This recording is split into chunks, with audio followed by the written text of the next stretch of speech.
Senado deve retomar votações hoje. Medidas provisórias trancam a pauta e pode ser analisada nesta semana a proposta de emenda à Constituição que extingue as coligações nas eleições proporcionais.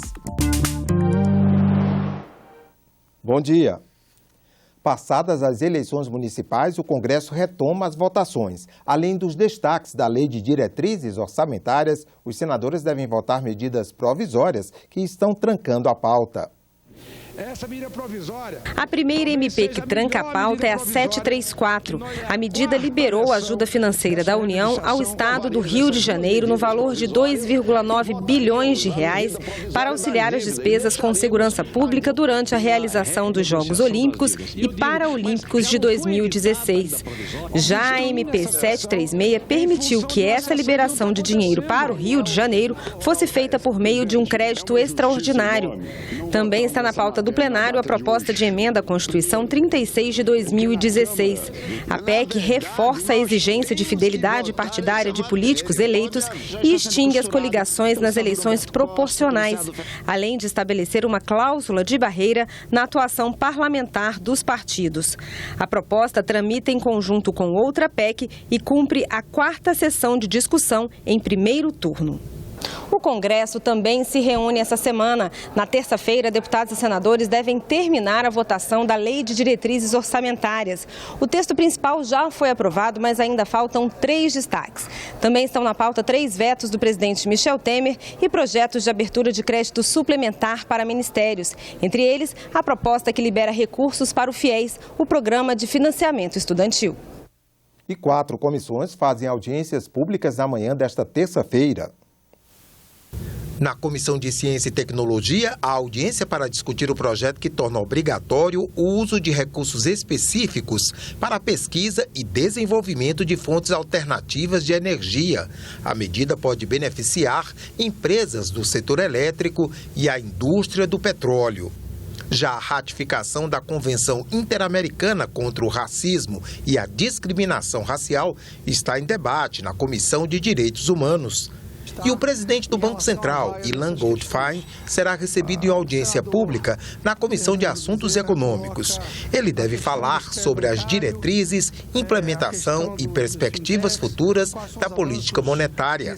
E na comissão especial, destinada a atualizar o Código Aeronáutico, a audiência para debater e regulamentar a criação de uma nova categoria para as empresas de transporte aéreo público não regular, os táxis aéreos. A Comissão de Meio Ambiente realiza reunião deliberativa daqui a pouco, às 9h30 da manhã. Na pauta de votação, campanhas para o uso racional da água, incentivos para carros elétricos, regulamentação dos cosméticos orgânicos e permissão para o saque do FGTS em caso de desastres tecnológicos. Vítimas de tragédias como a do vazamento de lama da mineradora Samarco em Mariana, Minas Gerais, no ano passado, considerado o maior acidente ambiental do Brasil, poderão sacar seu FGTS. É o que propõe um dos projetos em análise pela Comissão de Meio Ambiente, que acrescenta a ocorrência de desastres tecnológicos, caso em que se enquadraria o acidente de Mariana, às 17 situações já previstas pela Caixa Econômica Federal para o saque do FGTS.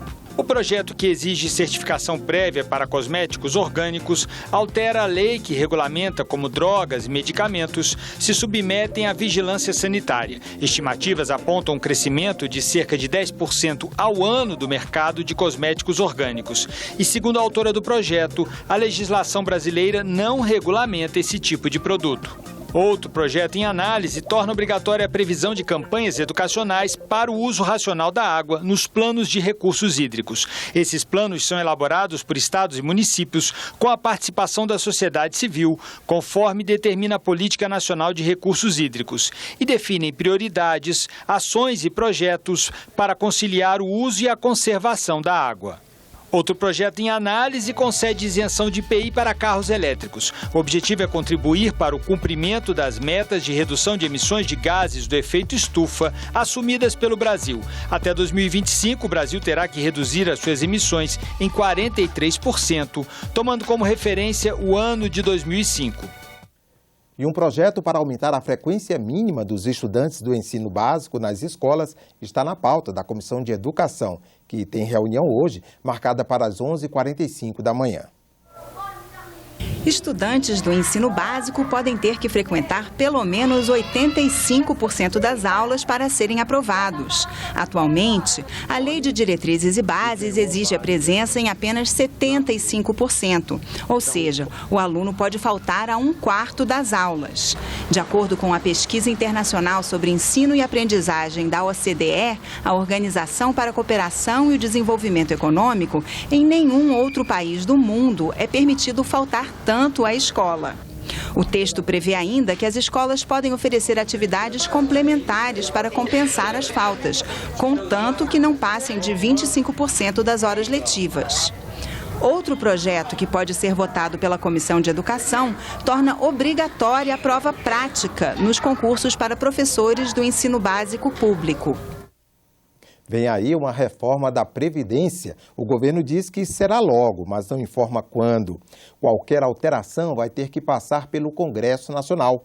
Mas o que já foi divulgado inclui aumentar a idade mínima e o tempo de contribuição para diminuir o déficit do INSS, conceito que divide a opinião dos especialistas em Previdência.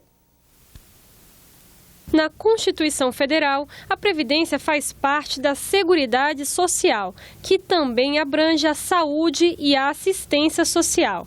A Seguridade tem orçamento e recursos próprios. O dinheiro vem da contribuição de trabalhadores e empresas, da cobrança sobre o lucro líquido, da COFINS, da exploração de jogos e do imposto de importação. Sob esse ponto de vista, o Departamento Intersindical de Estatística e Estudos Socioeconômicos defende que a Previdência é sustentável. Nós gostamos de trabalhar com a Seguridade Social como um todo, que é composta da saúde, da assistência social e da Previdência Social. Se nós olharmos essas três áreas da ação pública, os recursos e os gastos, nós vamos ver que tem superávit. E isso tem sido assim já há bastante tempo. No ano de 2000, a Lei de Responsabilidade Fiscal estabeleceu que a Previdência deve se bancar apenas com as receitas das contribuições sociais e o aporte da União. O que está sendo chamado de déficit é exatamente o dinheiro que o Tesouro Nacional repassa quando o INSS não consegue pagar os benefícios apenas com as arrecadações. Em 2013, a parte do Tesouro chegou a quase 50 bilhões de reais. Em 2014, o valor foi de quase 57 bilhões. Em 2015, a União repassou 85 bilhões e 500 milhões de reais. Para o consultor legislativo do Senado, que estuda essa área, a questão é ainda mais complexa. O conceito de déficit acaba gerando uma disputa política muito grande e é uma discussão muito burocrática, muito tecnocrática, envolve discussões de direito tributário e várias outras. É uma discussão legítima, mas eu acho que não pode afastar o país da discussão necessária em relação ao envelhecimento da população, a pressão que vai colocar na Previdência, na saúde e nas finanças públicas do país como um todo. Atualmente, a população com mais de 65 anos representa 8,17% da população.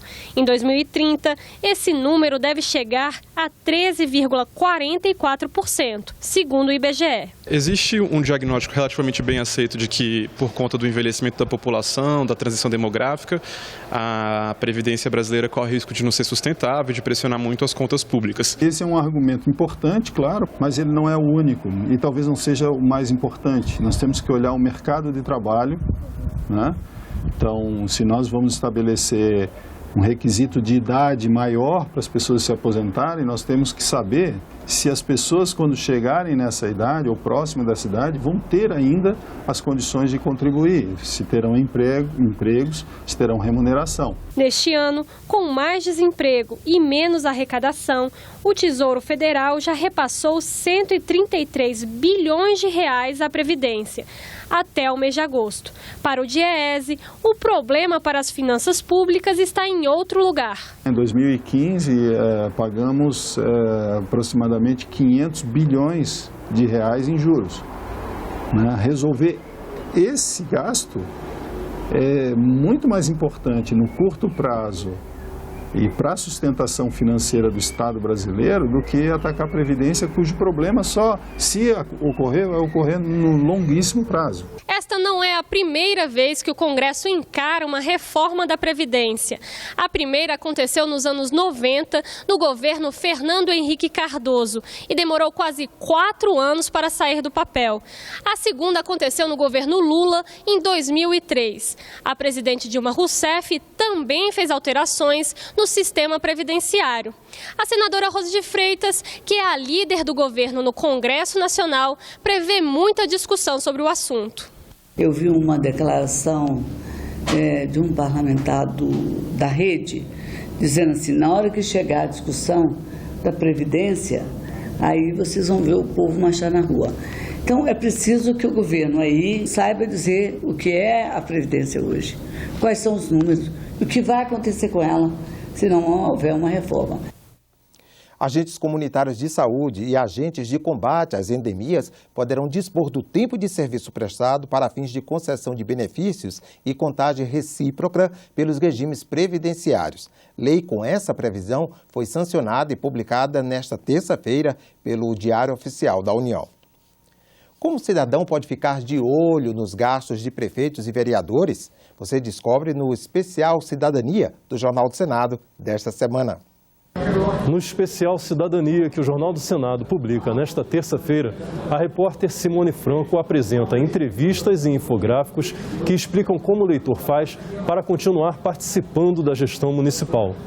Guardando promessas de campanha, acessando na internet portais de transparência, participando de audiências públicas e de consultas públicas, utilizando as garantias da Lei de Acesso à Informação. A reportagem cita organizações sociais que ajudam o cidadão a exercer essa fiscalização. Você pode receber o Jornal do Senado todos os dias por e-mail, se cadastrando em senado.leg.br/jornal e clicando na imagem de envelope amarelo escrito Newsletter.